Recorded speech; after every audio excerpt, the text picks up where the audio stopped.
The Forsaken Heir. Episode 78. Maki Takahashi pondered for a moment, then nodded gently. Open it and see what kind of medicine is sold in the gourd. The butler immediately ordered the two servants, "You two, go and open the door of the freezer." The two immediately stepped forward and opened the lock of the freezer door one by one. When it was about to open, Maki Takahashi took a few steps back subconsciously. His nerves are a bit sensitive today, and he always feels that this world is full of weirdness. The door opened to the left and right, and a burst of white mist sprayed out from inside. The weather in Tokyo these days is humid and the temperature is slightly warmer. The temperature at this time is about 3 or 4 degrees above zero, but the temperature in the refrigerated car is lower than 20 degrees below zero, so this kind of water vapor will be cold. The mist produced.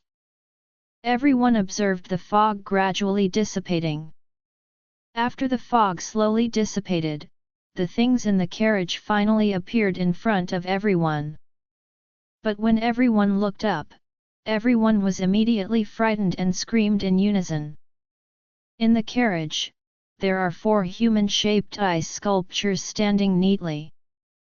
Moreover, these 4 ice sculptures are exactly Tenglin frozen into popsicles, and his 3 juniors. And the shapes of these 4 people are also strange. Someone swallowed his own feet backwards, and the whole person stood in the carriage, the whole being the independent shape of a golden rooster. This was the first Tenglin Qingtian who was counter-killed by Charlie. There are also 2 people standing with their arms around each other, and they are the second and third. As for Tenglin, he has one hand on his hips, and his other hand is pointing his middle finger outside the car. The shapes of these 4 people, except that Tenglin Qingtian was in the form at the time of death, the other 3 were made by Isak's men as plastic models after being frozen. In order to stabilize the shape, he poured some water on the people. After the water froze into ice, they completely strengthened their shapes. Then there was this weird scene in front of everyone. Ike got close, and when he glanced over, he let out a scared cry, "Ah! This, is this a real person or a wax figure?" Takahashi's nerves were already devastated, and suddenly saw his 4 confidants frozen into popsicles, their legs collapsed on the ground, and he shouted in fear, "Call the police! Call the police!" Just as the housekeeper was about to take out his cell phone to make a call, a few police cars suddenly appeared and blocked the door. Originally, they followed Maki Takahashi secretly, wanting to see if he and the Sua family's siblings' disappearance has anything common, but they never dreamed that they just followed Maki Takahashi to his door, and Maki Takahashi received 4 personal ice lolly. The inspector of the TMPD who led the team came forward with a black face and personally stepped into the freezer for inspection. Then he mumbled in a little panic, "It's a living person. Really big living people. 4 big living people. Is this the Tokyo where I lived for more than 30 years? Everything in front of me is too magical." The following police officer asked in surprise, "Inspector, are these 4 people still alive?" The inspector scolded, "Living like your mother. Are they not frozen into popsicles if you can see it?" The police officer was full of grievances. "You just said that there are 4 big living people." The inspector wiped his cold sweat and said, "It's an ice sculpture made of 4 big living people. Hurry up, call the forensic doctor to come over for an autopsy." After speaking, he walked to the pale face of Maki Takahashi sitting on the ground, squatted down, and asked very seriously, "Mr. Takahashi, are these 4 people your subordinates?" Takahashi nodded and murmured, "They are all members of the Tenglin family." Tenglin family! The inspector exclaimed and blurted out, "Tenglin family, one of the 4 top ninjutsu families." "Yes." Takahashi swallowed his saliva and said nervously, "The first is the eldest son of the Tenglin family, the current head of the family, Tenglin Genj." The detective's liver trembled in fright. "Tenglin can be regarded as one of our top ninjas in Japan. Even he died so miserably. Who is it that you offend?" Maki Takahashi watched Tenglin gesturing with his middle finger, crying desperately, "How do I know?" The inspector saw Takahashi's flustered look, and hurriedly said, "Recall carefully, did you offend anyone?" "Generally speaking, unless there is a deep hatred, who would target you like this?" After that, the inspector reminded, "Think about it, does anyone want to kill you, or do you want to kill anyone?" The first thing Takahashi thought of was Charlie. But soon he denied this idea in his heart. After Tenglin Qingtian disappeared for no reason, Tenglin Genj once eavesdropped on Charlie and got a message that it was not Charlie who killed Tenglin Qingtian, but another group of ninjas. At that time, Tenglin speculated that it should be a Koka ninja loyal to the Ito family. However, he did not tell the TMPD about this matter. Because, he felt that what he said to the TMPD is meaningless, because there was no direct evidence for this incident, and everything was just a guess by Tenglin during his lifetime. In my opinion, 80% of it is the Ito family behind the scenes, but in the eyes of the police, the opponent may be the Koga ninja, but it may also be the Iga ninja, Saga ninja, or other low-key ninja families. After all, Japanese ninjas have a long history and many schools. Just like Chinese martial arts, Chinese martial arts have a wide variety of martial arts since ancient times, and there are many martial arts that can be named: Shaolin, Wudang, Kunlun, Yimei, Huashan, Kong Tong. The following unknown small and medium schools are countless. The same is true in Japan.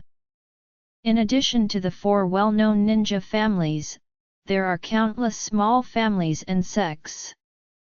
Therefore, he decided not to let the TMPD intervene, and take revenge on Takehiko himself.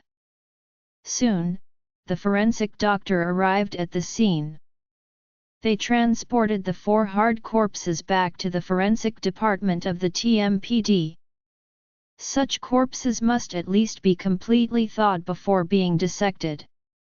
At the same time, the news of Tenglin's 4 strange deaths was also reported to the top of the TMPD, making the entire TMPD shocked. The director of the TMPD has almost collapsed. Zhaifei and Ziyu were kidnapped without a clue, and such a big incident happened in an instant. 4 superb ninjas are also killed. This is simply a wave of unrest. Tokyo has also suddenly changed from a fashionable international city to a strange and sinful city. However, it was just when the TMPD was in desperation and digging 3 feet in Tokyo. Brother and sisters Haifei and Ziyu have been secretly sent to Kyoto, hundreds of kilometers away. According to Matsumoto's plan, he wanted the Sua family's children to die in Ito's residence. When the time comes, the Ito family will have no answer. However, Takehiko is not a counselor, but also has a strong strength. By then, he knew that he was being blamed, and he would definitely regard the man behind the scenes as Maki Takahashi. In this way, Takehiko Ito will definitely fight to the death with Maki Takahashi. It won't take long for Japan's top 2 families to suffer severely and even disappear completely. At that time, the Matsumoto family can reap all the benefits, and then as the only optional collaborator of the Sua family, they can cooperate with the Sua family to further strengthen their own strength. Charlie got up very early today. The weather forecast app pops up a reminder that starting this afternoon, until night, there will be a blizzard in Kyoto and Osaka. He first went to the production line of Kobayashi Pharmaceutical with a Yang. In the afternoon, he asked Isak for a car and planned to drive to Kyoto by himself. Isak didn't know where he was going. Seeing that the snow had fallen, and the snow was getting bigger and bigger, he hurriedly reminded him, "Master, there is a blizzard today. Driving in this kind of weather is too dangerous. If you have nothing important, don't go out anymore." Charlie waved his hand, "It's okay, you don't have to worry, I have something personal to do, and I'll be back when it's done." Isak asked, "Is it in Osaka? Do you want me to arrange someone to escort you?" "No need." Charlie didn't say where he was going, and he didn't want to say. He didn't know why, he kept thinking about Nanako in his mind, perhaps out of sympathy for that girl, or out of admiration, or out of some other emotion. Charlie couldn't figure it out, and he didn't want to keep missing her.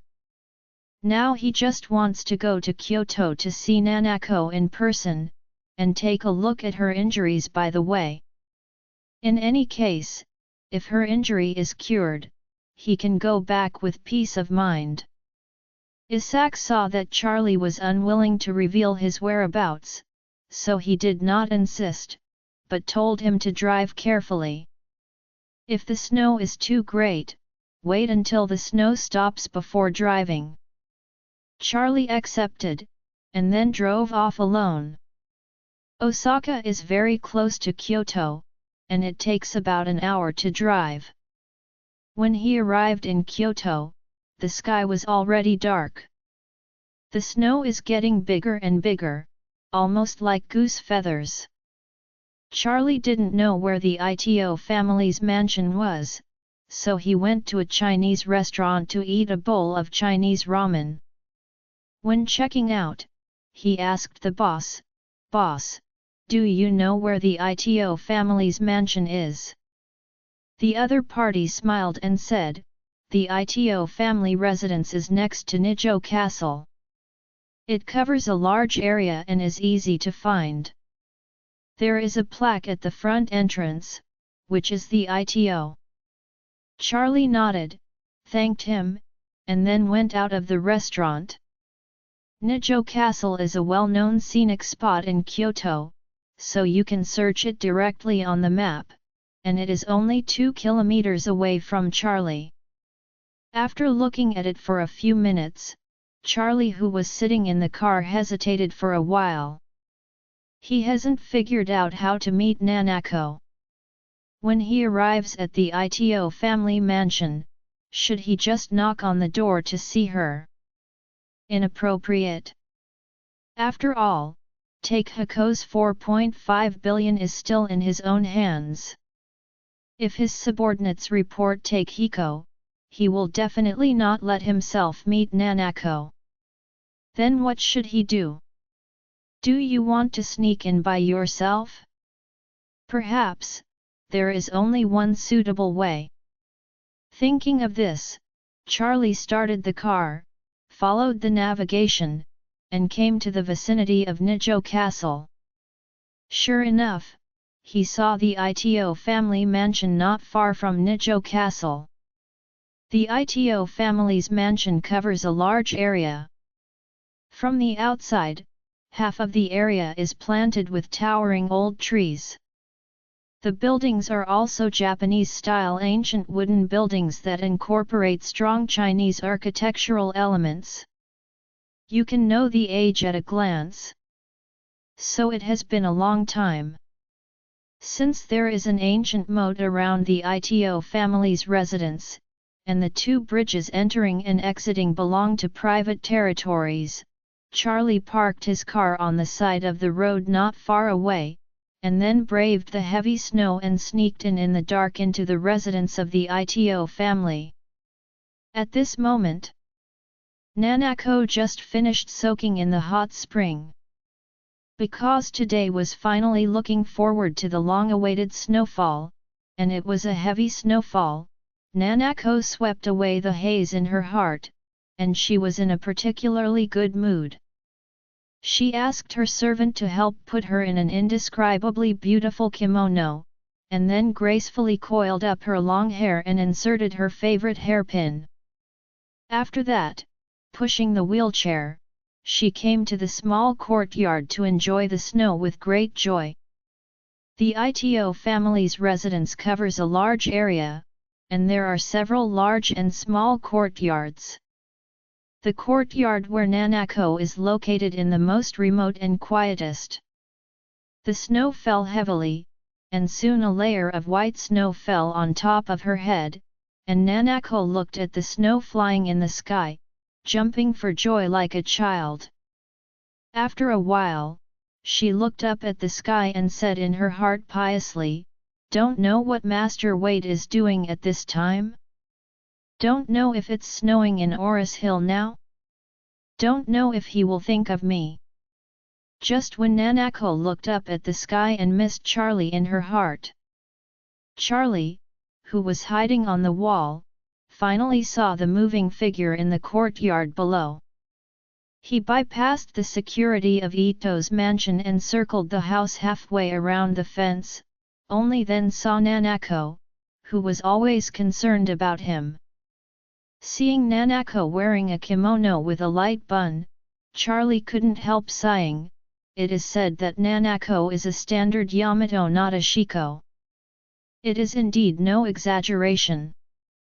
She is definitely the most beautiful and perfect he has ever seen a woman. However, the wheelchair under Nanako made Charlie a little bit embarrassed.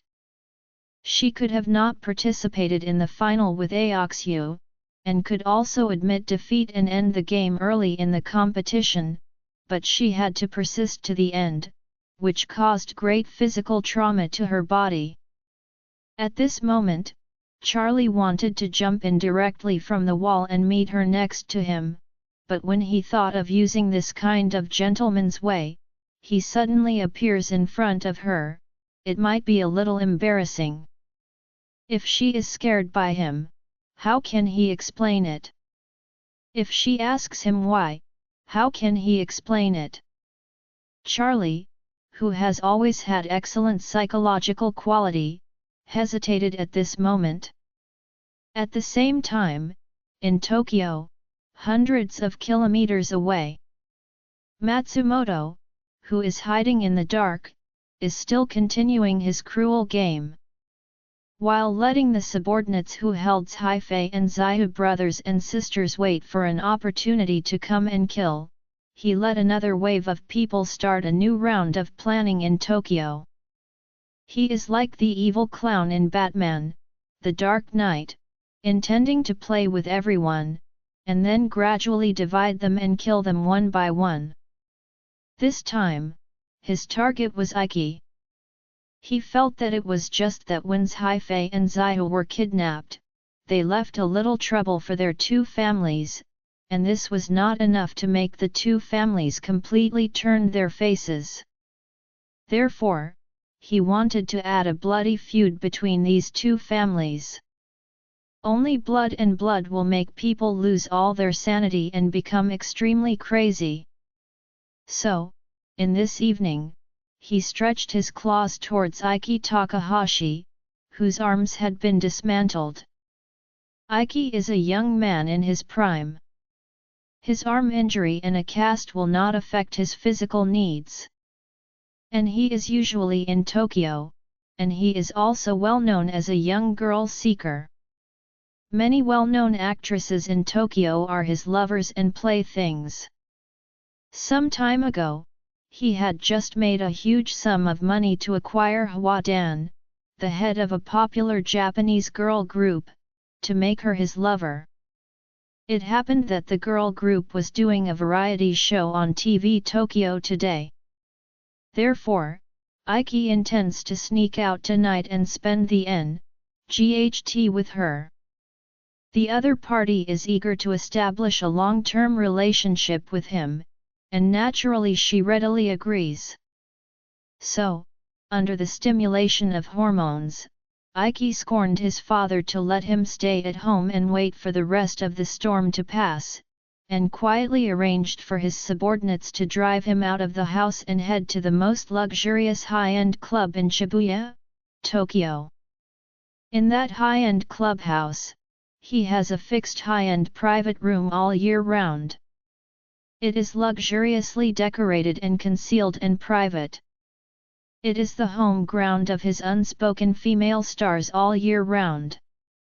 A convoy of 3 Rolls-Royces took Aiki to Shibuya, and Aiki in the car was too excited, looking forward to the strong clouds of romance and rain of love tonight. When the convoy passed through an underground passage, a normal truck suddenly braked and hit the direction, blocking the entire road horizontally. Several black commercial vehicles drove immediately behind, blocking the 3 Rolls-Royces of the Takahashi family. The bodyguards in the leading and trailing vehicles realized that something was wrong, and they pulled out their guns to protect Aiki. However, in the black business cars behind, a large group of people in black with automatic weapons suddenly jumped out. The firearms in these people's hands were all automatic rifles and mini submachine guns. The firepower was much stronger than that of the Takahashi family's bodyguards. Before the Takahashi family's bodyguards could recover, all 8 bodyguards were sifted. At this time, Aiki in the Rolls-Royce in the middle was already shocked. In his car, there is only one driver and one assistant, both of whom are ordinary people, and they have no combat effectiveness at all. And the other party, not only has a large number of people, but also has extremely strong firepower, completely crushing.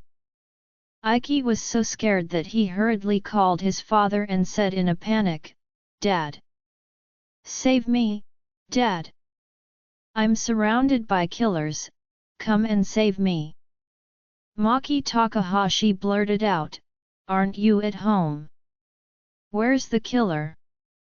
Aiki collapsed and cried, "Dad, I'm outside, on the way to Shibuya. I am surrounded and attacked by people, and the bodyguards are dead. They have already come to me, Dad. You think of a way to save me, I don't want to die." Maki Takahashi only felt that the sky was spinning, and he roared hoarsely, "Tell them, I can give them no matter how much they demand. As long as they keep you forever." As soon as the voice fell, the group of people in black had already surrounded the Rolls-Royce where Takahashi was riding. Aiki rushed out of the car and shouted hysterically, "Please don't kill me. My father said, no matter how much money you want, he can satisfy you." The headed man in black grinned, "Money? We, the Ito family, don't care about money. What we want is the life of everyone in the Takahashi family. Now we will send you on the road first, and we will send your father and your family soon join you." Aiki was so scared that he collapsed and wailed frantically, "I beg you not to kill me, I'm still young, I don't want to die." Maki Takahashi also yelled as hard as he could on the phone, "Let go of my son. Something is coming at you." The headed man in black sneered, "Oh? You're still on the phone with President Takahashi? That's good, President Takahashi, just listen to your son's desperate scream before his death.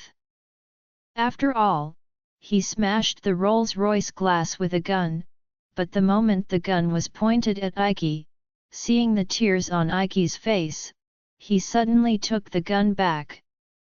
Ike thought he had changed his mind and blurted out excitedly, "How much do you want? If you say a number, my father will give you the money immediately." Yes. Takahashi thought that things had turned for the better, and blurted out, "I can give you 100 million. Give it up now." The man in black chuckled and said grimly, "The two have thought too much, I just want to change the way of playing." After that, he turned to look at his men and said coldly, "Come over with 2 barrels of gasoline from the trunk, and I will put them on fire together with the people and the car." The next 5 minutes are the most painful, suffering, and collapsed 5 minutes of Takahashi's life.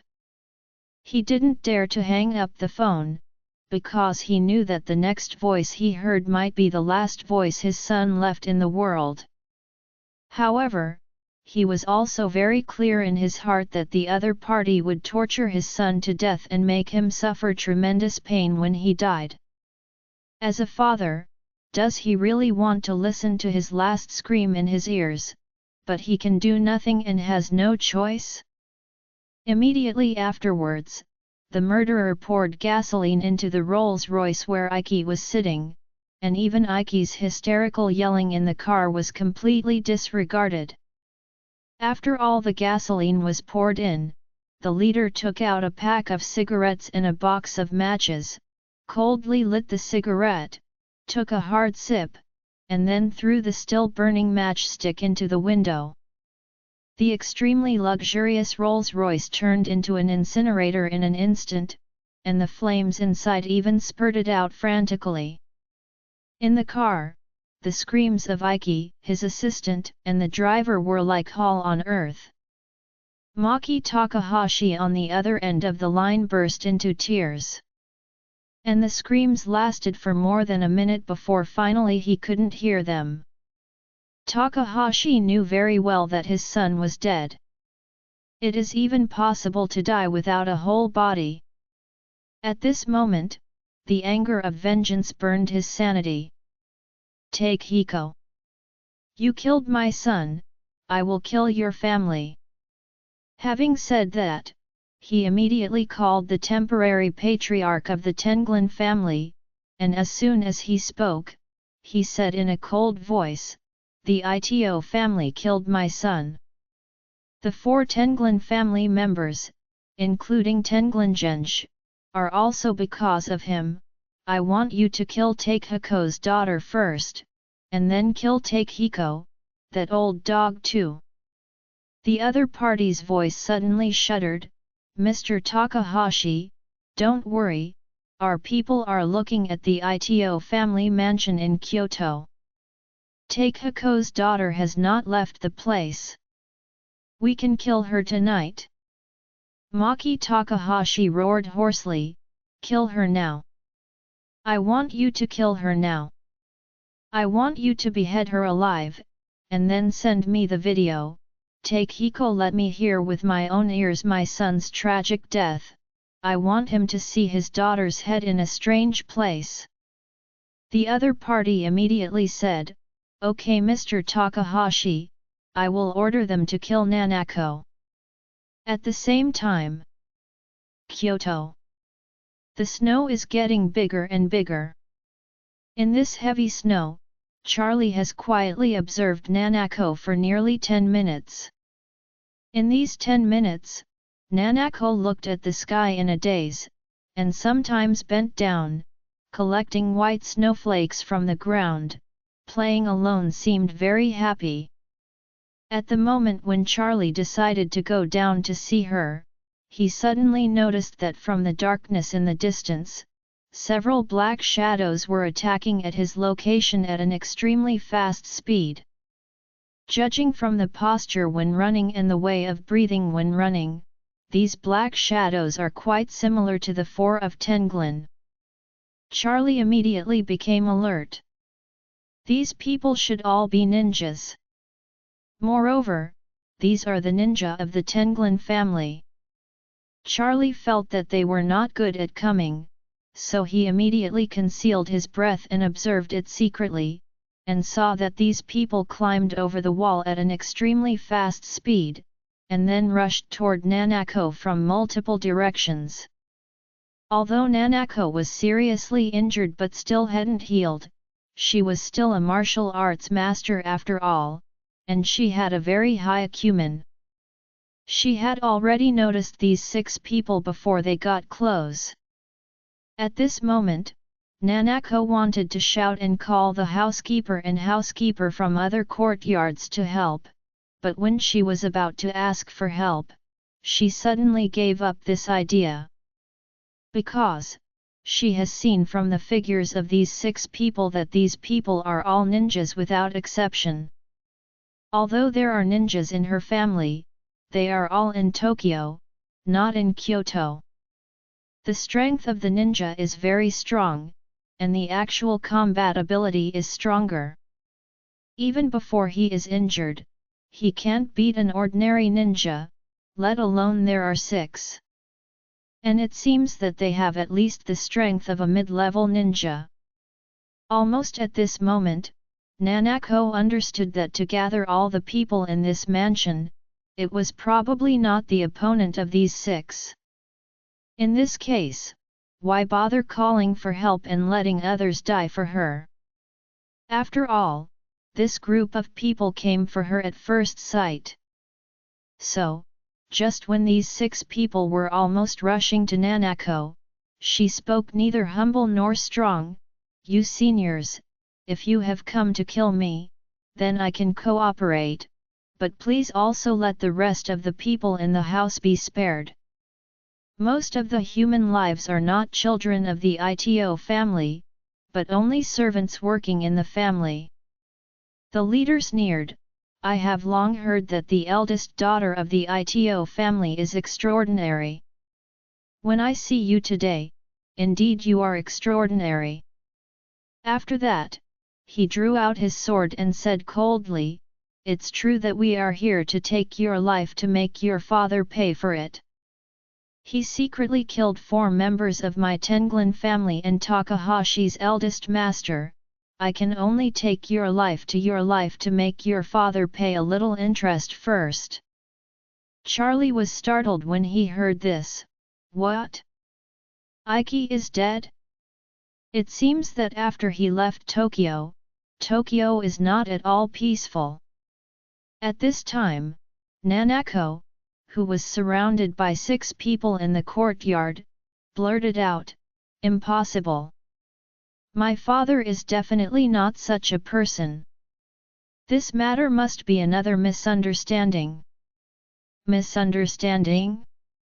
The man gritted his teeth and cursed. He froze the 4 masters of the Tenglin family into human-shaped popsicles and burned the young master of the Takahashi family into coke. "Tell me this is a misunderstanding." Nanako said unswervingly, "I know my father. Although he is not a good person, he has at least a bottom line. Even if he is an enemy, he is upright and will never do things that would hurt people with secret arrows." The man sneered and said, "Knowing others, knowing the face and not knowing the heart, you may not really understand Takehiko. But you can take a step first, and after he gets on the road, you can ask him if he has done anything." After that, he immediately said to the person next to him, "Take out the mobile phone video, I will send the video of the beheading to Mr. Takahashi." "Okay." The leader took out an extremely sharp ninja sword from his waist, flashed a cold light, and said to Nanako, "Miss Ito, time to die." Nanako nodded silently, and then closed her eyes confessing her fate, muttering to herself in grief, Master, see you in the next life." The leader sighed slightly, "Miss Ito, I will make you die happy, and I hope you will not be born in a rich family in the next life." Having said that, he raised his ninja sword high, all his strength gathered in his arms, ready to chop Nanako's neck at any time. Nanako was also heartbroken at this time. Her beautiful eyes were tightly closed, waiting for the moment when fate finally arrived. At the moment when the head of the man raised to make the sword fall, a blade of hanmang came to him quickly through the air at an extremely fast speed. With a scream, a poisonous shuriken has been shot from the center of his eyebrows. And this person who was about to behead Nanako died suddenly at this moment. Charlie finally made a move. In fact, just as the man raised the ninja sword, the other 5 people took 2 steps back. This is because they don't want the blood to splash on them when it is sprayed out. However, their eyes have been staring at Nanako, waiting for the blood to come. And Nanako herself is also ready to meet death. However, the picture stopped abruptly at this moment. The ninja sword held high, has been hovering in the air, and other people don't know why he has been so late.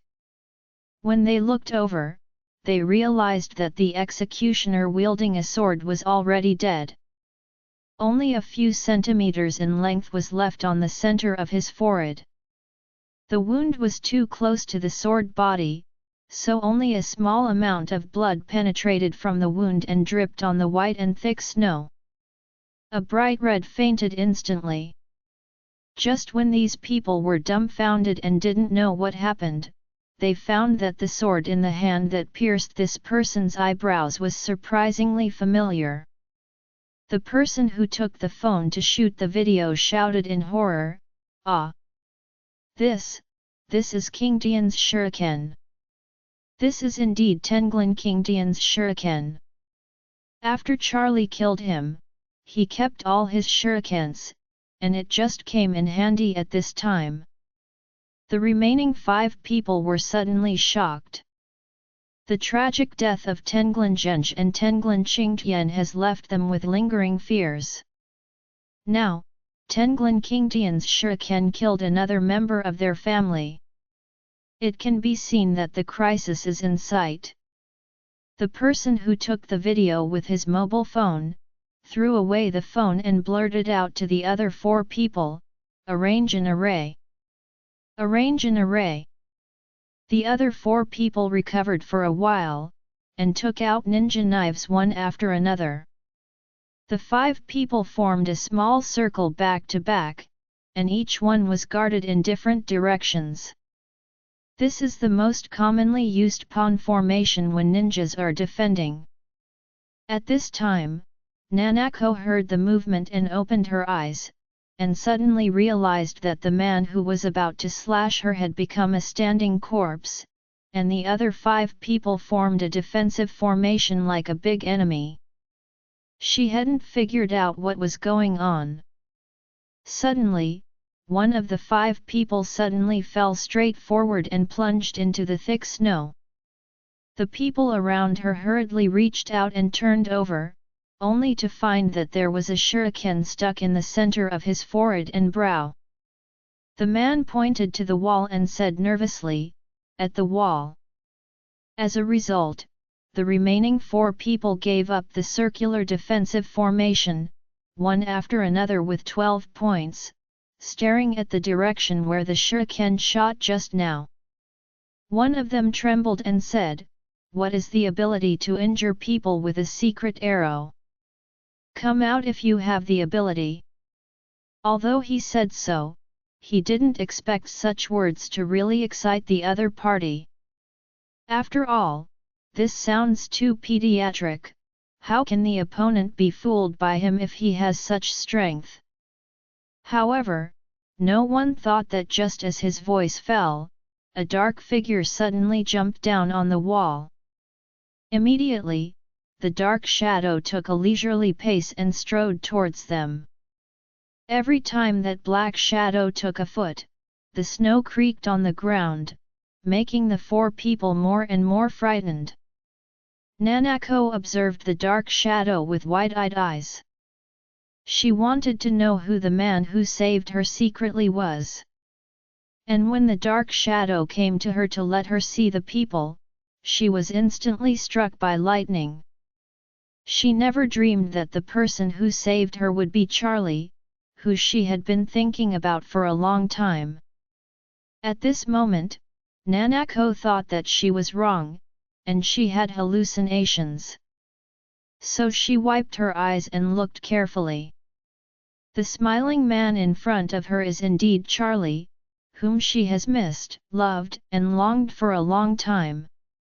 At this moment, in the depths of Nanako's heart, countless questions suddenly emerged. How could it be him? Why is it him? Why is he here? Am I dreaming? Could it be that I am already dead, and all this is an illusion after my death? Just now, I even felt that even if I could see Charlie before I died, I would die without regrets, but who would dare to believe that Charlie suddenly came to save me like a god from heaven? Countless thoughts in her mind gathered together. She was surprised and hesitant, nervous and excited, and her whole body was trembling to the point of speechlessness. At this time, Charlie was the first to break the silence. He looked at Nanako, smiled, and asked, "Miss Ito, how are you doing now?" Hearing Charlie's voice, Nanako finally made sure that everything in front of her was not an illusion. She has been in love for a long time and even thought that Charlie, who would never have a chance to meet again, came to save her when she was in the most critical time of her life. At this moment, Nanako finally realized the ultimate happiness of a woman. She feels that in this life, there will be no more moment that can surpass every minute and every second of the present. Even if it was to let her die now, she felt that her life had been completely fulfilled, without any regrets. As a result, she couldn't control her emotions anymore and cried out loudly, "Master! I came back from Oris Hill, looking forward to reunion with you day and night. I didn't expect you to really come." The four ninjas were on the verge of an enemy, and one of them gritted his teeth and scolded, "Boy, did you kill Qing Tian?" Charlie smiled cruelly, "I killed him, what can you do?" The man gritted his teeth and shouted, "Killed 6 members of the Tenglin family, I want your life." Charlie looked at the 4 ninjas, and said lightly, "You are a little bit noisy, since you want my life, don't bother other people in this mansion." After speaking, he held his thundering order with one hand, and muttered in a low voice, "Thunder." Suddenly, a series of dull thunders suddenly sounded in the gloomy sky. This series of thunders immediately caused a dog to bark around, and the originally quiet snowy night suddenly became noisy. At this moment, Charlie sneered with contempt, and shouted, "Want to get paid, right? Come on! I will send you to meet them before they are far away." The man didn't know that the thunder was caused by Charlie, and he roared in anger, "You must die today." As soon as the voice fell, he raised the ninja sword high and slashed at Charlie at an extremely fast speed. The other 3 are not far behind. One of them jumped directly into the air, swiping a sword to Charlie from mid-air. The other 2 quickly drew away to the sides and waved the ninja sword, preparing to besiege Charlie from the left and right wings. As we all know, the katana and ninja swords are all tempered by top craftsmen with top-notch stainless steel.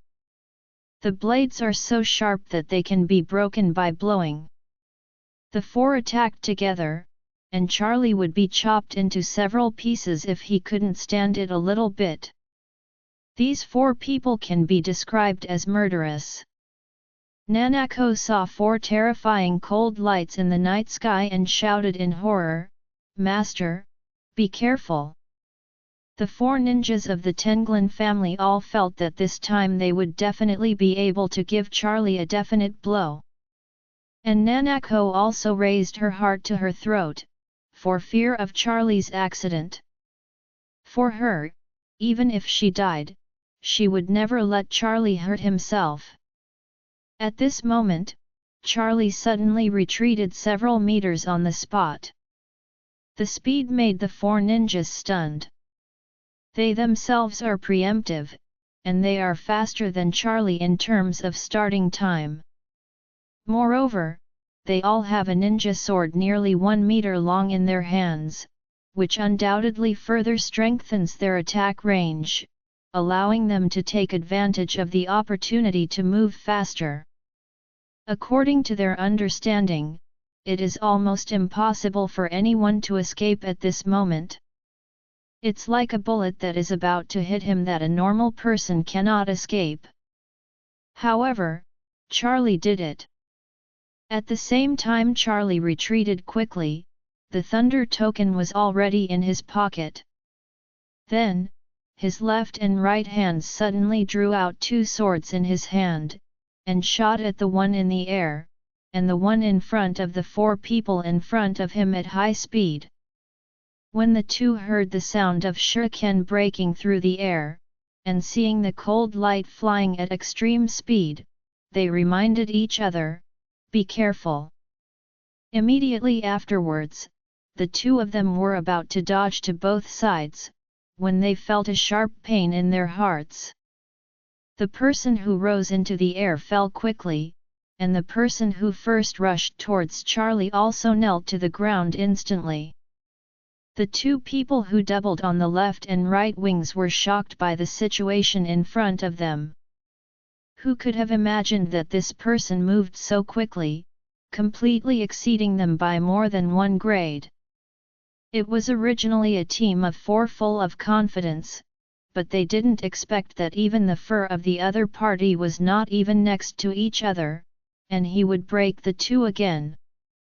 Under this circumstance, both of them knew that there was no chance to win at all, and they continued to attack blindly. There was no other way but to die. As a result, the two exchanged glances, and then suddenly stopped. At the same time, they took out a ball about the size of a ping-pong ball from their pocket and slammed it to the ground. Immediately afterwards, the ball burst out with a dazzling light, and another burst of black and thick smoke lit up. The two took advantage of the cover of these two clouds of smoke, turned around and fled. Charlie sneered, and took out the last two swords from the cowhide without hurry, and shot them at the two black veils of mist. The two of them had actually run far away at this time, but they didn't expect that the sound of breaking through the air was still heard behind their heads, and the speed of breaking through the air was extremely fast, almost leaving them with a flash of light. At this moment, there was only one thought in their minds: they were dead. As predicted, the swords in both hands pierced the backs of the two. The poison smeared on the blade spread rapidly, and the two of them died in an instant. At this time, the faint thunder in the sky continued. Therefore, what happened in the courtyard of Nanako did not disturb other people in the mansion. Seeing that these 6 people had completely died, Charlie finally breathed a sigh of relief, and at this moment, Nanako, who was not far from him, looked at him with tears, horror, and awe in her eyes. "Master Wade!" Nanako choked, then turned the wheel of the wheelchair with both hands and came towards Charlie. Charlie took a few steps quickly, came to her, and asked, "Miss Ito, are you okay?" It's okay, I'm okay. Nanako shook her head, and then she couldn't control her face and started crying. At this moment, her biggest feeling was not the rest of her life, but the great surprise that Charlie's sudden appearance brought her. Seeing her crying as if she was emotionally out of control, Charlie couldn't help but stretched out his hand and gently touched the back of her cold hand, softly comforting, "Miss Ito, stop crying, it's all right." Nanako wiped away her tears, shook her head and said, "I am not cry for what happened just now." After finishing speaking, she raised her head, did not hide the deep love in her eyes, choked up and asked, "Master, why did you come to Kyoto?" Charlie smiled slightly, "I came to Japan to do something. I just arrived in Osaka. I thought that Osaka is quite close to you, so I came to see you." When Nanako heard this, the sweetness in her heart seemed to melt away instantly.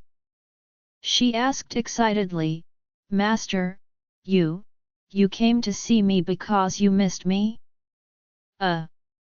Charlie was asked by her. He wanted to find an excuse to conceal it, but suddenly he felt that he came here so far. This action is the most honest answer. At this time, what else can he lie? So, he nodded lightly, and said somewhat unnaturally, "Forget it." Nanako was so happy to hear this. Although there were still tears in the corners of her eyes, she smiled and said with great joy, "I didn't expect Master to still think of me, this really surprises me." Then she hurriedly asked Charlie, "Master, how do you know that I am in Kyoto?" Charlie said, "I met Tanaka at East Cliff Airport a few days ago and he told me." "That's it." Nanako said shyly, "Master, thank you for remembering me, and thank you for saving my life today." Charlie smiled slightly and said, "You don't need to be so polite, just raise your hand." After speaking, Charlie asked her again, "I think you have been sitting in a wheelchair, hasn't your body recovered yet?" "Yes." Nanako nodded gently, "Since the last time I finished the game with Aoxu, I was seriously injured. I was treated in Tokyo for a period of time. I am out of danger, but my body still failed to recover. The injury may be possible, it will take a long period of recuperation to get better." Charlie nodded and said seriously, "Actually, I came to see you this time mainly to help you heal your injury. I didn't expect to encounter such a thing." Nanako smiled gratefully, and said softly, "Master, my injury has been seen by the best doctors in Japan. What they mean is that it is very rare to save my face. With existing medical methods, it is very difficult. Let me recover again. If I can get rid of the wheelchair in a few years, it will be considered a medical miracle." After that, Nanako raised her head again, staring at Charlie with fiery eyes, and said seriously, "Master, you came to see me, I am already very moved, this is more important than getting me to stand up again or to recover. You don't know how much I miss you during this period of time, even I can't believe it, my biggest wish for such a long time is not to be able to recover, but to see Master Wade again." At this point, Nanako mustered up the courage, took Charlie's hand, and said affectionately, "Thank you, Master Wade. You are here, it is Nanako's blessing, if I can hold hands with Master Wade in this place. Walking in the snow for a while, I will have no regrets in this life." Seeing her gentle eyes, Charlie felt a little distressed in his heart. He looked at her and said very seriously, "Nanako, I have a way for you to heal you and restore you to the state before the fight." Hearing Charlie's unwavering words, Nanako was a little dumbfounded. She couldn't believe that her injury still had the possibility of recovering as before, but when Charlie said this, she suddenly felt very trusting. So, she asked Charlie in surprise, "Master, do you really have a way to heal my injury?" Charlie nodded and said, "But before I treat you, I'd better treat these corpses." Nanako hurriedly said, "I'll call the butler." "No need." Charlie stopped her and said, "I had a little conflict with your father in Tokyo. If you tell the housekeeper about such a big matter, he will definitely notify your father immediately. It may not look good at that time." Nanako asked in surprise, "Master, did you see my father in Tokyo? Why are you conflicting?" Charlie shrugged his shoulders and said, "This matter is a long story. I will tell you later when I will treat you." Nanako stuck out her tongue and said with a smile, "It seems that my father must have suffered a lot with Master Wade." Charlie chuckled, "He didn't take the pain, he just lost a little money." Nanako smiled and said, "It doesn't matter, he is not short of money anyway, and it doesn't matter at all to lose." Charlie coughed and said, "He lost $4.5 billion US. Hey?" Nanako was shocked by Charlie's words and asked in shock, $4.5 billion US? Master is not kidding, right? Charlie smiled and said, "I'm not kidding, it's true, but I haven't considered whether it really cost him so much." Nanako said without hesitation, "Master, you don't have to think about it. This money will be regarded as a token from my father for me. After all, you just saved my life. My life is in his eyes. More than $4.5 billion. Charlie laughed and said, "You are generous, so you are not afraid that your father will know that he is angry with you?" Nanako shook her head and said seriously, "If he dares to be angry, then I will run away from home and go to China to join Master Wade, and then never come back." Charlie was speechless at once. He didn't know if Nanako was joking or was serious. If she was serious, he would naturally be willing deep in his heart, but he couldn't explain to Claire. At this time, Nanako saw Charlie hesitating, and hurriedly smiled, "Master, I am making a joke with you, you don't have to be serious, and even if I really want to go to China, I must buy a house in Oris Hill and settle down by myself. Will not cause trouble to Master Wade." Charlie sighed and said, "I'll talk about this later. I'll deal with these 6 corpses first. You have a lot of rooms in your yard. Which one is not commonly used?" Nanako pointed to the west wing and said, "That room is a storage room, but since I haven't come back for a long time, it has been empty." Charlie nodded and said, "It's cold, I will send you back to the room, and then deal with these corpses. When this is over, I will treat your wounds first.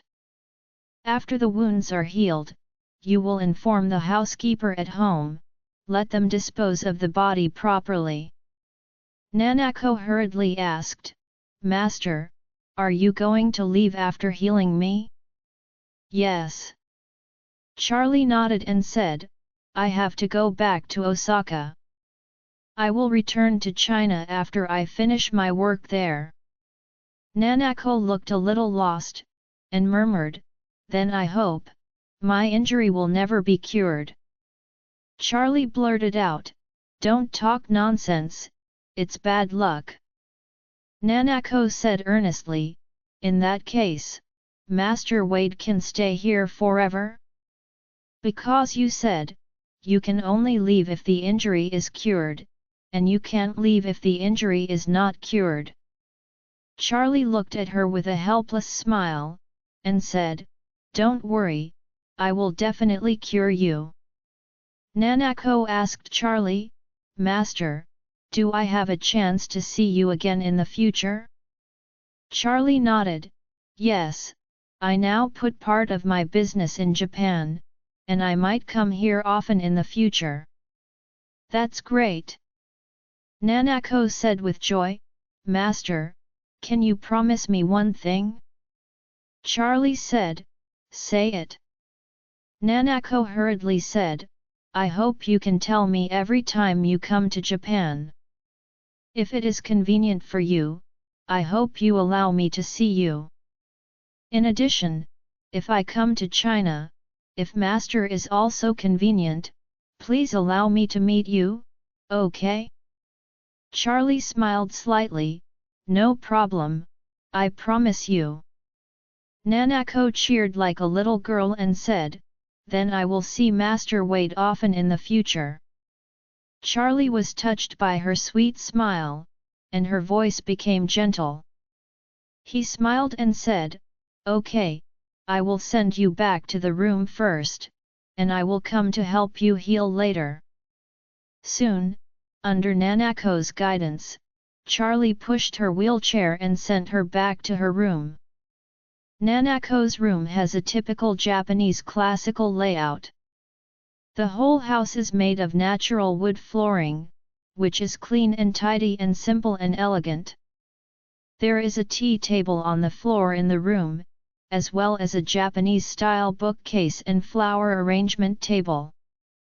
On the wall of the room, there are many calligraphy works, which seem to be written by Nanako. Charlie sent her back to the room and helped her into the room. In order to prevent Nanako from falling, Charlie held her hand with one hand, and supported her waist with one hand. Such intimate contact made his heart beat faster, and at the same time made Nanako two red clouds float on her face. Charlie just so supported Nanako, and at her request, he helped her sit down on the futon at the tea table. On the tea table, there is a set of exquisite Japanese tea sets and a small incense burner. After Nanako sat down, Charlie said, wait for me, I will deal with the bodies outside. Nanako looked at Charlie shyly, and said, Master, I am in a bad health and can't help you, so I'll make a cup of tea and wait for you to drink. Charlie nodded, then turned and left the room. At this time, the 6 corpses lying in the snow were half buried by the snow. Charlie carefully moved the corpses to the storage room, and then stepped back to Nanako's room. When he returned, the room was already ignited with a delicate and quiet sandalwood incense, and Nanako was carefully brushing the matcha powder with a Japanese-style tea bowl and brush. Seeing Charlie coming in, she hurriedly said to him, Master, please sit down. Charlie nodded and sat cross-legged on the futon in front of her. While brushing the matcha powder, Nanako said to him, the Japanese tea ceremony may not be the same as the Chinese tea ceremony. The tea here is brewed with matcha powder. Don't know if Master Wade is used to drinking it. Charlie smiled and said, I tasted Japanese tea ceremony with my parents when I was young, and I felt pretty good personally. Nanako nodded, smiled, and said, that's good. With that said, Nanako was about to make Charlie tea. Charlie frowned suddenly, lowered his voice and said to her, someone has come in over the wall. Ah! Nanako's eyes widened in surprise, are you with the few people just now? Charlie shook his head, don't know yet, but there is only one person on the other side. It may not be here to hurt you. Don't talk nonsense later, we will do what we do. Brother and sisters Haifei and Zaiyu have been transported directly to Kyoto since they were taken out of Tokyo. At this time, the brother and sister were imprisoned in a house less than 2 kilometers away from here. The ninjas of the IGA family are responsible for guarding them. They have been waiting for Ryato Matsumoto's order. If Ryato Matsumoto lets them do it, they will immediately kill the brother and sister, and then quietly transport their bodies into the ITO family mansion. However, before Matsumoto issued the order, they had to keep the siblings alive, so as not to be inconvenient to transport after the dead body was too long and stiff. The ninjas of the IGA family are best at assassination. In their experience, the most convenient time to carry a corpse is within an hour after death. At this time, the corpse is relatively soft and can even be packed in a suitcase, but if it exceeds this time, the body will become more and more rigid. So they plan to kill the brother and sister immediately after receiving the order of Matsumoto Ryato, and then take them directly to the Ito's mansion to find a suitable place to hide. Just 10 minutes ago, Ryato Matsumoto called and asked them to check the situation in the ITO family mansion. First, take a look at the defense of Ito's mansion and find the weakest link. Then they have to find a suitable place to hide the dead body. After confirming it, kill the brothers and sisters directly. So, an IGA ninja sneaked into the ITO house alone, preparing to step on a spot first. It was this person that Charlie noticed in Nanako's room. This person observed the wall for a while, and seemed to have selected the remote courtyard of Nanako. After looking around for a while, he took out a few photos with his mobile phone, and then quietly rolled down the wall and planned to leave. Charlie stood up at this time and said to Nanako, "I'll go out for a while, you are waiting for me here." Nanako hurriedly asked, "Master, where are you going?" Charlie said, "That person was also a ninja just now. He came here alone, and 80% came to step on it. There may be other ninjas behind him. Let me go and see." Nanako stretched out her hand to hold him, and said seriously, "Master, please don't go, it will be dangerous." Charlie said seriously, "If there are ninjas peeping in secret, it is very likely that they are conspiring against you. If I don't go now, they may find you soon. If this is the case, it is better to take the initiative and get it done once and for all. Get rid of them." Nanako said nervously, "But I am worried about you, I don't want Master to take risks for me." Charlie smiled slightly and shook his hand and said seriously, "The reason why I came to Kyoto is for you.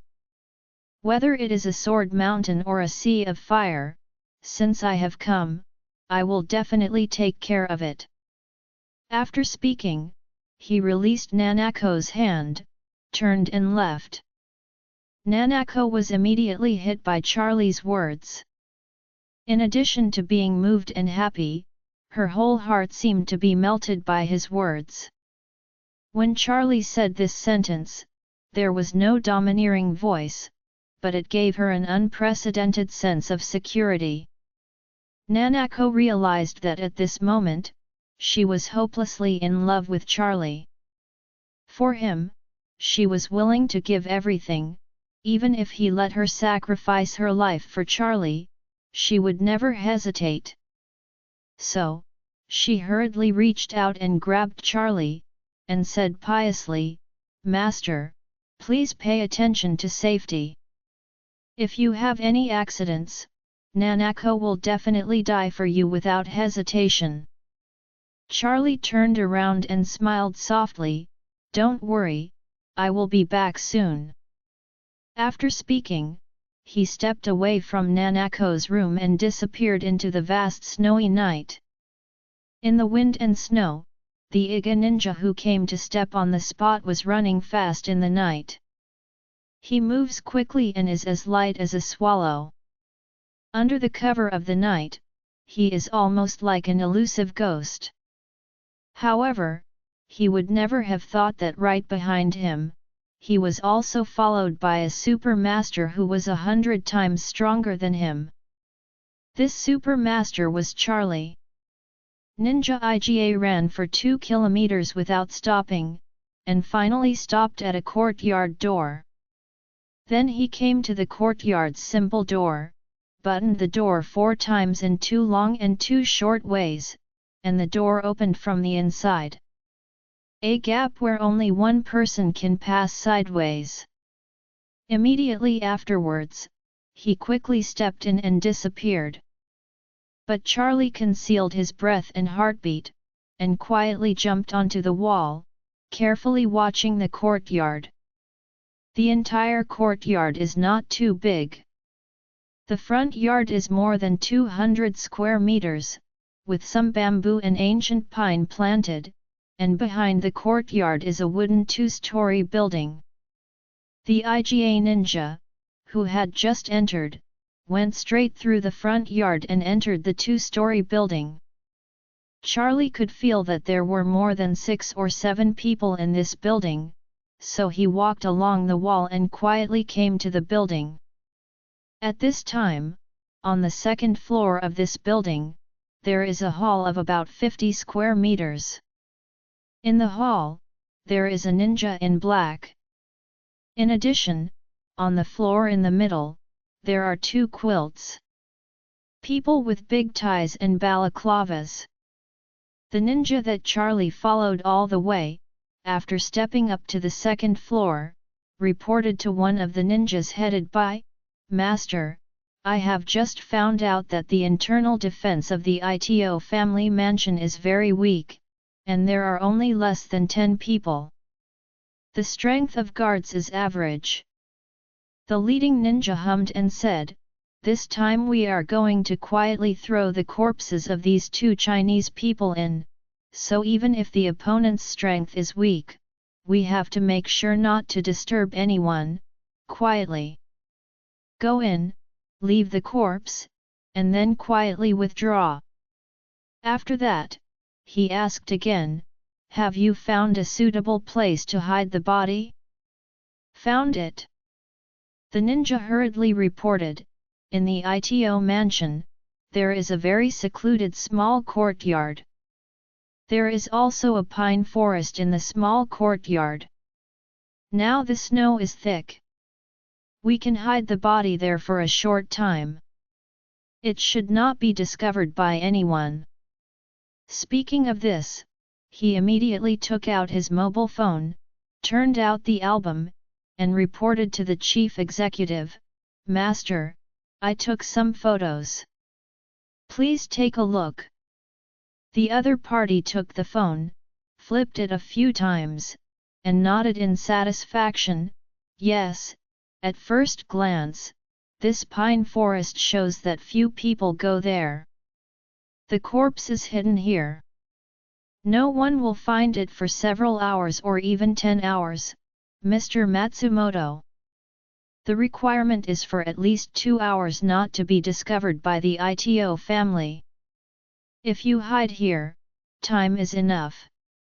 Another ninja hurriedly asked, "Master, when will we kill these 2 Chinese?" The leader looked at the time and said, "Wait a minute, I'll call Mr. Matsumoto." At this time, Xiao, who was wearing a black headgear, struggled violently. Because her mouth was blocked, she could only whimper with her nose, trying to attract the others' attention. The headed ninja frowned, pulled off her headgear, and observed at Xiao, who was extremely haggard and full of horror, and asked coldly, "What? Do you have any last words to say?" At the moment Zaya was uncovered, Charlie immediately recognized her. He couldn't help slandering in the bottom of his heart, "Isn't this woman the same woman who sat on the Rolls-Royce of Ike? When I taught Ike, she even choked a few words with me, but I didn't expect these people to be tied up here, and it seems that they are going to kill her, and then blame take Hiko. It seems that this woman has a lot of background." At this time, Zaya was still stuffed with a towel in her mouth, so she sobbed for a long time, but couldn't really say a word.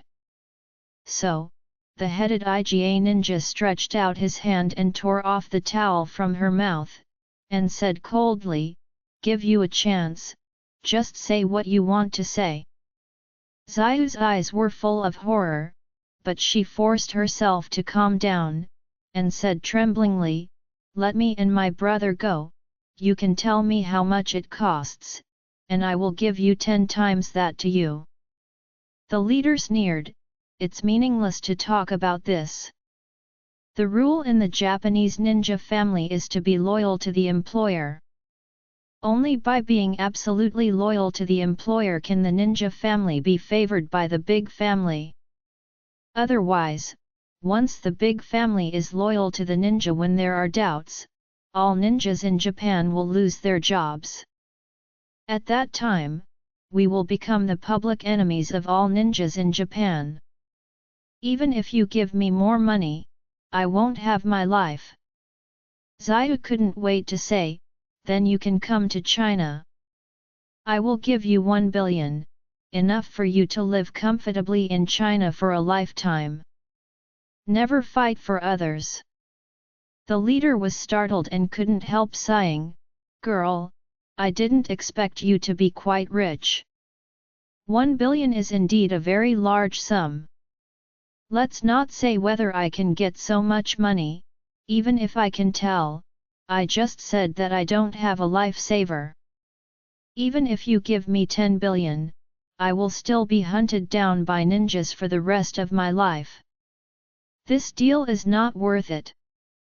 Zaya blurted out, "Then you think that if you kill me, no one will chase you?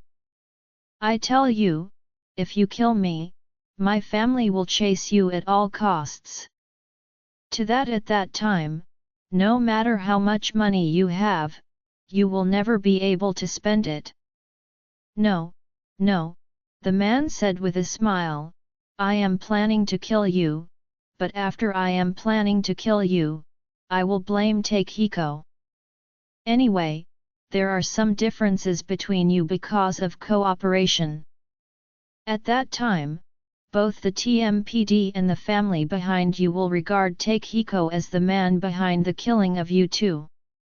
Zaya gritted her teeth and said, "All this is the work of Matsumoto, right?" At this time, the headed IGA ninja looked at Zaya and sneered, "Mr. Matsumoto originally wanted to cooperate with you piously, but he didn't expect that you are really above the top, and you are very arrogant. Mr. Matsumoto came to see you in person, but you ignore him. Since you are so rude to Mr. Matsumoto, don't complain that he is cruel to you." Just now, when the leader was talking to his subordinates, he mentioned Mr. Matsumoto. Zaya had realized at that moment that master of all this was Mr. Matsumoto. She really did not expect that Ryoto Matsumoto, who can only rank 3rd in Tokyo in strength, could be so vicious. He attacked her and her elder brother and blamed Take Hiko. He must take the opportunity to weaken the strength of the Ito family, and maybe even use other methods against the Takahashi family. If the time comes as he planned, his family goes to Take Hiko to seek revenge, wouldn't Matsumoto be able to take advantage of the fisherman? Thinking of this, she felt extremely regretful. Knowing this, when Mr. Matsumoto came to see her, she and her brother should have met him. No matter what he said, at least they would not have offended this person for face. It's a pity that these things are now an afterthought, the big mistake has been made, and there is no room for reversal now. Zhai Fei on the side was too regretful, but he was covered, his mouth was pouting, and he couldn't say a word. The headed Iga ninja took out his cell phone, called Ryato Matsumoto, and respectfully said, "Mr. Matsumoto, Ito's mansion has been inquired, there is a very suitable place to hide the bodies, and the defense of the opponent is also very weak. We are confident that we will not be discovered by anyone in the process of hiding the body. I wonder when Mr. Matsumoto wants us to do it?" Ryato Matsumoto smiled and said, "Tokyo is very chaotic now. It hasn't been so chaotic for decades, so I want to wait a little longer so that I can rest assured to finish watching the Tokyo drama." Iga Ninja immediately said, "Okay Mr. Matsumoto, we are always at your disposal." Ryato Matsumoto sneered and said, "By the way, the two you kidnapped, their family members have come to Tokyo. I hope you will make these two people die a little bit more tragically. When the police find their bodies, the more miserable the scene the better, the more miserable they die, the more angry their family members will be, and this event will be even more exciting." Iga Ninja hurriedly said, "Don't worry, we will do it." Ryato Matsumoto said, "That woman is said to be pretty good. You might as well abuse her before killing her. If her family sees her being abused to death, they will definitely hate Takehiko more." When Iga Ninja heard this, he suddenly laughed and said, "In fact, my brothers have been coveting this woman, but I was worried that your good deeds will be broken, so I have been stopping them, but since you say this, I am completely relieved." Ryato Matsumoto laughed and said, "It's okay, let the brothers enjoy it. By the way, you can come together. By the way, you can take some videos that will not expose your faces. If you send it out then, it will definitely have a better effect, ha ha ha ha." Ninja Iga laughed similarly, "Mr. Matsumoto, don't worry, we will definitely shoot a blockbuster for you." Zayu at this time, her face pale in fright. She tremblingly pleaded, "I beg you to kill me directly, don't ruin my innocence." "Innocence?" Iga Ninja smiled and asked, "So, you are still innocent? A super beauty like you still retains innocence? This is really rare, such a precious gift, I must disassemble you myself later." Ryato Matsumoto smiled on the other side of the phone and said, "Okay Iga Kamino, I won't bother you with good things. You still have an hour and a half to indulge yourself. After an hour and a half, kill them, and then bury the corpse in Takehiko's mansion." Iga Ninja hurriedly said, "Mr. Matsumoto, don't worry. After 2 hours, the bodies of these two people will lie in the snow in the Ito mansion. You will be able to reveal the news to the TMPD. Very good. I will never treat you badly after it's done." The ninja hung up the phone, looked at Zayu, and rubbed his hands in excitement. "Beauty, before you die, I will let you taste the ultimate happiness of a woman. For your good, you must obediently cooperate with me. If you make me happy, I can give you a reward." Zayu almost collapsed. She burst into tears and said in horror, "Please, kill me now." Iga Kamino laughed, "It's not so easy to want to die now. I have to ask my brothers if they agree." Zayu shivered in shock, and blurted out, "Help! Help! Iga Kamino sneered, to tell you the truth, the several houses around here are all focused on repairs. Even if you shout at the top of your voice, there is no way anyone will come to rescue you. You can keep your voice and stay under me. Scream happily, the harder you call, the more excited I will be, ha ha ha ha. The other ninjas also laughed presumptuously. At this moment, a voice suddenly rang, you group of beasts, together to bully a girl, do you think you deserve to live? It was Charlie who spoke. When Charlie's voice suddenly sounded, so many well-trained ninjas were all startled by his voice. No one thought that they would be tracked by others. Moreover, before this person spoke, no one realized his existence. The headed Iga Kamino took out the ninja sword almost instantly, looked around vigilantly, and asked nervously, who is it? Get out for me. At this moment, Charlie jumped from the wall, broke the window and entered, leaving the floor with broken glass. The moment Xiao saw Charlie, her whole body was struck by lightning. She couldn't believe that someone would come to save her at this time, and she couldn't believe that it was the Chinese man she met on the streets of Tokyo. Moreover, she also offended him because she didn't know what happened. At this time, Charlie was standing upright in the broken window. In her eyes, Charlie in front of her was more than handsome, like a god. The violent cold wind poured in from the broken window, blowing Charlie's hair and clothes. In her eyes, there was a sense of sight of a great hero in a martial arts movie. However, Charlie's attention at this time was completely off Xiao's body. He observed at Iga Kamino with cold eyes, and said coldly, I thought ninjas are so ethical, you turned out to be such a mob. It's not fair for you to bully women, and for that you deserve to die. Several other ninjas of the Iga family stepped back, staring at Charlie and drew the ninja swords. They knew that Charlie could always hide nearby without being discovered, and he must have extraordinary strength, so they didn't dare to act rashly. They were all waiting for Iga Kamino. Iga Kamino's face is blue at this time.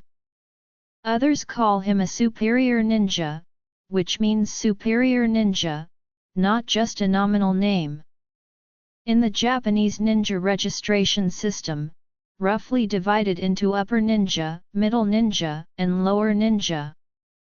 He is already at the top level among ninjas and is highly respected throughout the country. However, he did not expect that this man in front of him would dare to insult him and insult all ninjas. It was really unforgivable. So he roared, boy!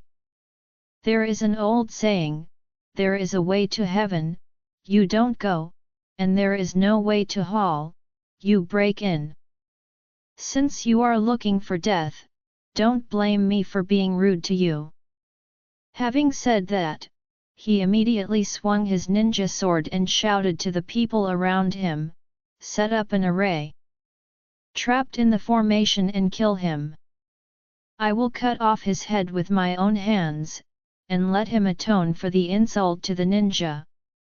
With a flash, the other 6 ninjas surrounded Charlie one after another.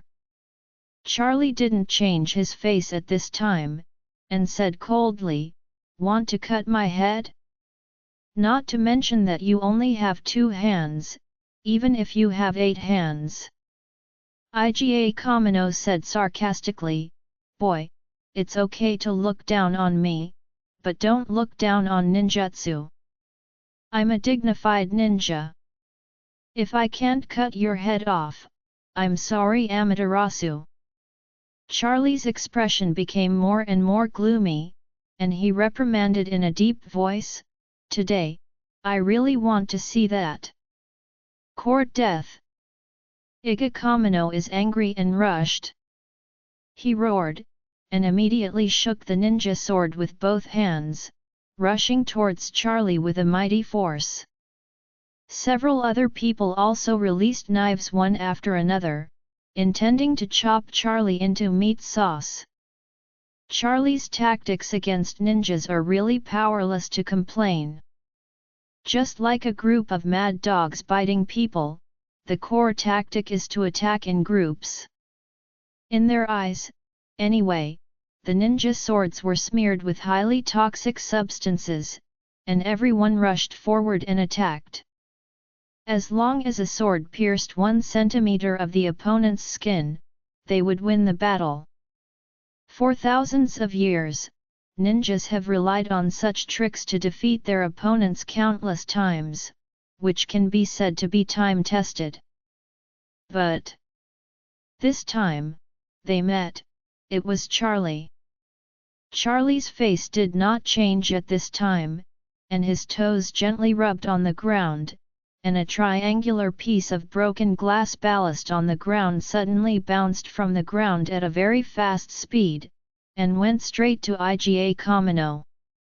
In the blink of an eye, Charlie kicked another piece of glass ballast again, and shot in the same direction. As Iga Kamino rushed, he suddenly saw 2 crystal clear and colorful things in his eyes, like 2 shooting stars one after another, passing by his vision in an instant. Before he had time to think about what it was, he suddenly felt a sharp pain in his right wrist holding the ninja sword.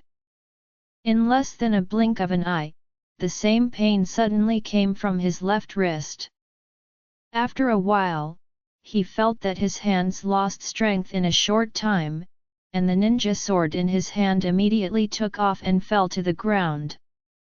At the same time, 2 warm red water mists from unknown sources rushed onto his face immediately. When he smelled the strong bloody smell in the red water mist, he finally realized that his hands had been cut off by the 2 meteor-like rays of light. And the 2 red water mists that spewed out were blood mists spewing out from the wrists of his 2 hands. He was shocked. He doesn't understand why this happened at all. At this moment, Charlie suddenly rushed forward. He grabbed Iga Kamino by the neck and picked up his body directly. At the same time, Charlie has also avoided the encirclement of other people. This group of mad dog-like ninjas thought that Charlie might choose a direction to break through, but none of them expected that Charlie would choose Iga Kamino's direction to break through. Didn't this take the initiative to hit the hardest wall? However, Charlie chose the hardest one among them. At this time, Iga Kamino, the whole person was provoked by Charlie pinching the neck with one hand, and the wrists of both hands were still bleeding. Although the arms can still move, they can't move completely below the wrists, so they can't move completely. Lost all attack power. Charlie pinched his neck, walked straight through the hall from the window, and then slammed his body against the wall with one hand. At the same time, Charlie still kept the posture of pinching his neck with one hand, making him 30 centimeters above the ground.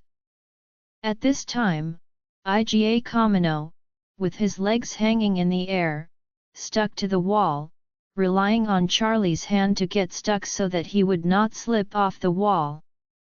But the tremendous strength in Charlie's hands made him almost unable to breathe, his legs kicked, his face was dark purple. Everyone at the scene was frightened.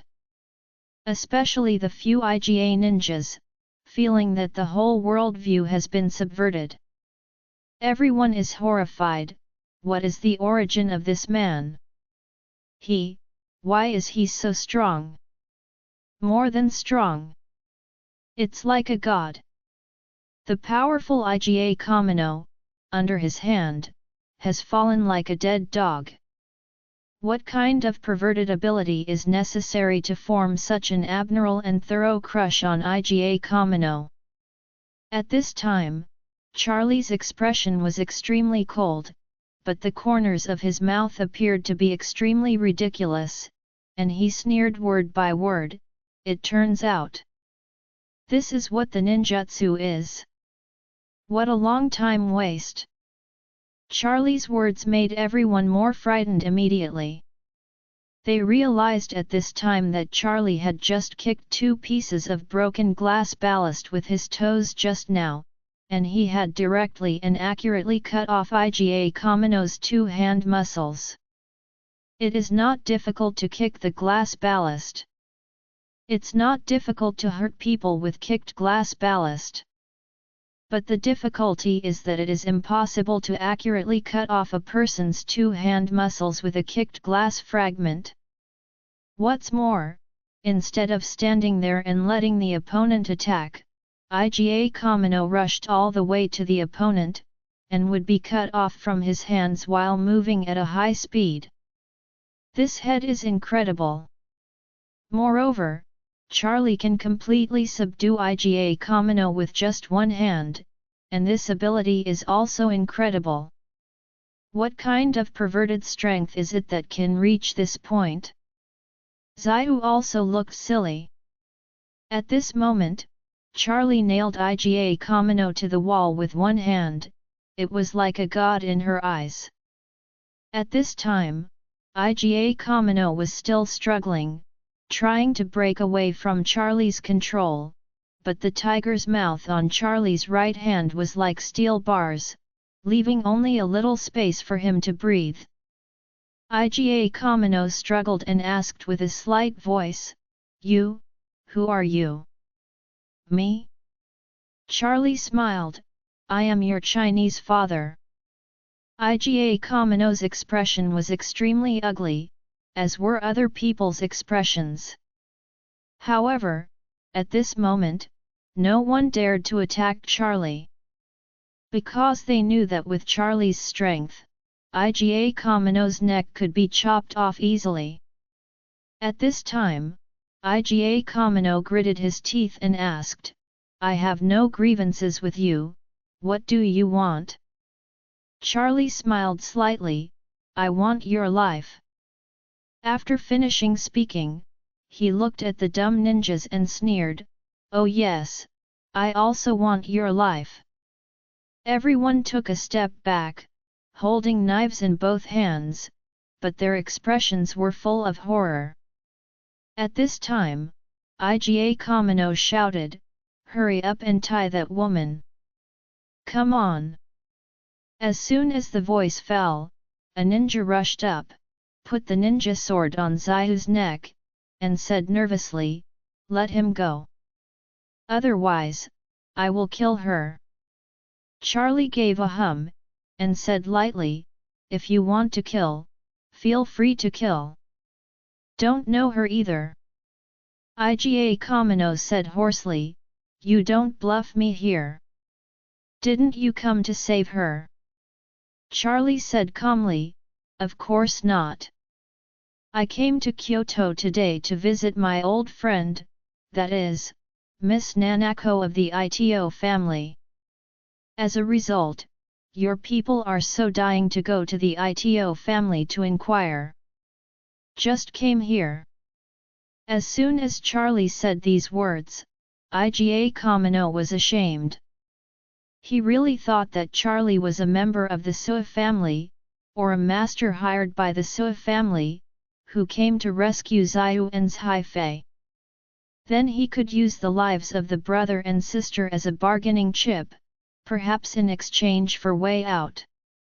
However, he never thought that this person turned out to be here for Nanako, so he followed the person he sent to step on it all the way.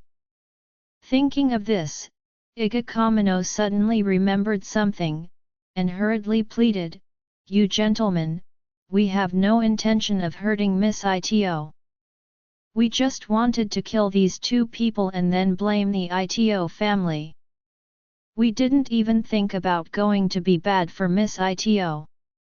Charlie sneered, "According to you, you kill 2 people casually and bury them in her home in the snow. Didn't it mean to harm her and her family? Iga Kaminori was stunned.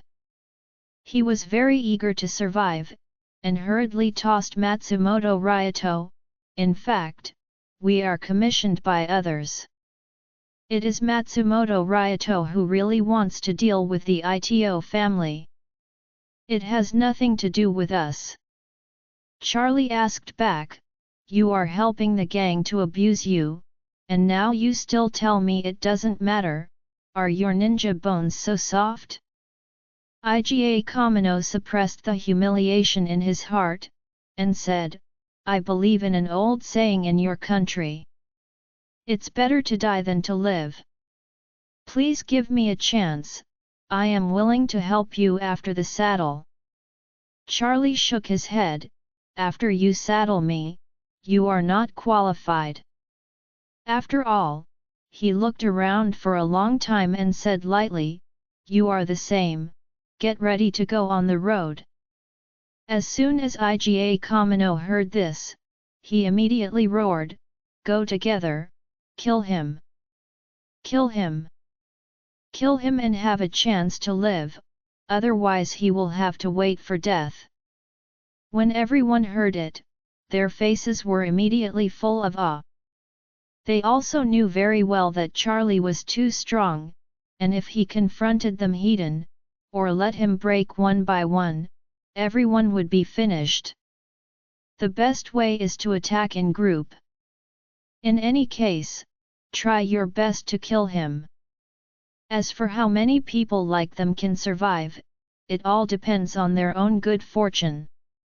As a result, the remaining 6 ninjas rushed towards Charlie with their swords mad, and everyone's expressions were extremely hideous.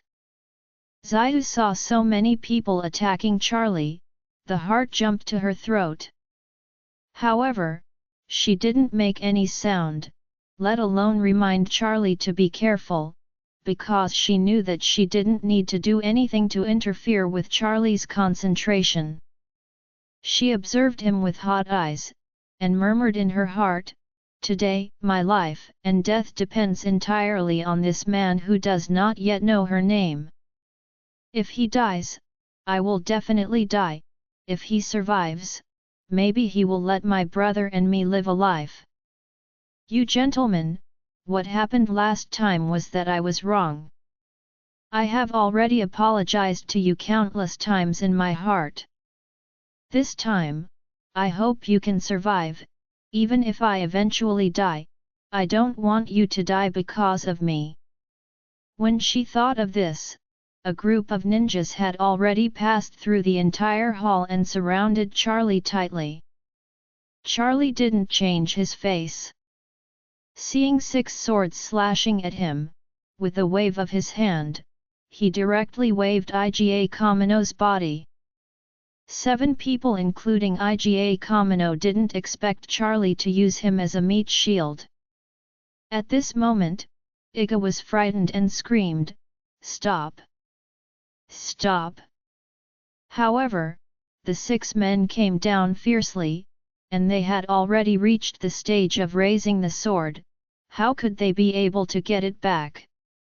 Iga Kamino watched as 6 swords slashed down, and in a short time, they slashed on him one after another. Iga Kaminori felt severe pain all over his body, gritted his teeth and groaned, "Fools! Wastes! 8 quacks!" As soon as the voice fell, he died suddenly by vomiting blood. Seeing that Iga Kamino was hacked to death by them, the 6 people turned pale with fright. At this moment, Charlie suddenly slammed Iga Kamino's corpse, and flew away. The remaining 6 ninjas did not recover at all. They only felt that the tiger's mouth was shaken, and the ninja sword disappeared. At this time, the 6 were shocked, and some of them had completely lost their intent to fight and turned to flee. At this moment, Charlie sneered, "Since you have already made a move, it's my turn now." As soon as Charlie's words fell, people already rushed out. His physical function and speed are already far comparable to others, so these ninjas are not given a chance at all. Every time he catches one, he directly hits the opponent's abdomen with a heavy punch, causing the opponent to instantly lose all combat power and escape opportunities. In the blink of an eye, the 6 ninjas running away all lay on the ground one by one. Xiao was dumbfounded. As the eldest granddaughter of the Sui family, she is also one of the most favored children. She has been in contact with masters hidden behind the Sui family since childhood, but in her opinion, Charlie's strength is far above those people. What she can't understand is that the hidden masters enshrined by the Sui family are hard to pick in the country. In theory, they have touched the ceiling of martial arts, but why is Charlie so powerful that it is incredible? The appearance of Charlie suddenly raised the ceiling of martial arts in her mind by more than 1,000 levels. Seeing a group of ninjas lying on the ground wailing, Xiao was shocked and relieved. She knew that she and her brother were finally saved. So, she couldn't help but looked at Charlie excitedly, and blurted out, "Benevolence. Thank you so much today. Don't know what to say?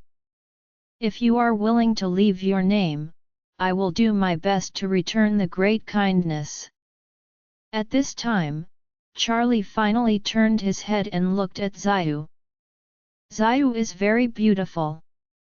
Even with her tortured hands tied behind her back, her short hair is messily attached to her face, but she still can't hide her perfect facial features and beauty. However, Charlie didn't like this woman very much. First of all, he doesn't like the character of this woman. In his opinion, this woman is self-righteous and arrogant, even if she can't see these characteristics at all, but combined with the impression of the first meeting, Charlie believes that he is right. Secondly, he didn't like the woman's looks either. Xiao is really beautiful, but her attitude is also really cold and arrogant, even with a bit of aggressive heroism. In fact, in one sentence, this woman is a bit too pretending. Charlie doesn't like people who like to pretend to be like her. As the saying goes, there is no room for 2 tigers in one mountain, and the 2 auras repel each other, even if the tiger is a female. So Charlie said calmly, "Whoever I am, don't bother you. I also don't want to know who you are. I am here today not to save you, but to kill them. As for saving you, but it's just a matter of convenience, so you don't have to thank me." Xiao has never been underestimated in her life, but she has encountered Charlie twice. However, at this moment, she doesn't have the slightest temper. She can only nod respectfully and sincerely said, "Anyway, thank you very much." Charlie didn't speak, walked to her and untied the rope on her body. After that, he pulled off her brother's headgear, and pulled off the towel that was stuck in his mouth. Zhaifei has not been able to speak, nor has he seen everything that happened in this room, but when he heard Charlie's voice, he had already guessed that it was him. Seeing Charlie at this moment, the first sentence was, "You brother, your great kindness, we brother and sister will never forget." Charlie untied the rope on his body and said blankly, "Okay, don't talk so much nonsense, I will set fire to burn this place later, you two quickly run away." Xiao hurriedly asked, "My dear man, I wonder if you can lend me your phone. I want to call home. I have lost my phone." Xiao said that she wanted to make a phone call at home, but actually wanted to take this opportunity to get Charlie's phone number. Now is the information age. As long as she can get the other party's mobile phone number, she can get all the other party's identity information. In this case, after returning home, she will be able to find this benefactor. Even if Charlie saw through the other party's tricks, he sneered and said, "I'm sorry, the mobile phone is a personal item, so you can't borrow it." After speaking, he reached out and took out a mobile phone from a ninja, and threw it to Xiao. "Hey, use this, call your family, tell them the location, and let them send someone to pick you up as soon as possible." Xiao was stunned to pick up the phone. The phone hit her lap. She was extremely disappointed, but she couldn't show it, so she picked it up and said gratefully, "Thank you, Grace." Charlie flipped through the ninja again, and found out a very thin personal wallet, which contained 5 10,000 yen banknotes in addition to the person's ID. Although it is not much, it is enough for them to find a place to stay, wait a few hours, and wait for their family to pick them up. No matter what, this money enough for them to take the train back to Tokyo. So Charlie handed the money to Xiao, and said, "You take the money, go with your brother quickly." Xiao hesitated in her heart. She really didn't want to leave like this. Because she didn't know Charlie's identity yet, for fear that she would never see him ever again. At this moment, she wanted to tell Charlie her identity so that he would come to her if he encountered any difficulties after returning home. However, when the words came to her lips, she swallowed it back. This is because she knew in her heart that an unruly top expert like Charlie would never put her identity in his eyes. If she told him that she was the granddaughter of Sua family, it would be counterproductive. He might think that she deliberately used her identity to put pressure on him, and thus disgusted herself.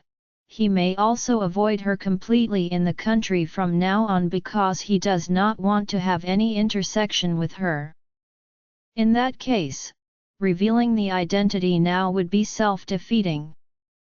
So, she had to stand up, bowed deeply to Charlie, and said sincerely, "Benevolence, thank you for your life-saving grace. If there is a chance to meet again in the future, I will definitely repay your kindness for today." Zhai Fei also bowed aside, "Grace, thank you." Charlie waved his hand, "Okay, leave now, I have business work later, I have no time to be polite with you here."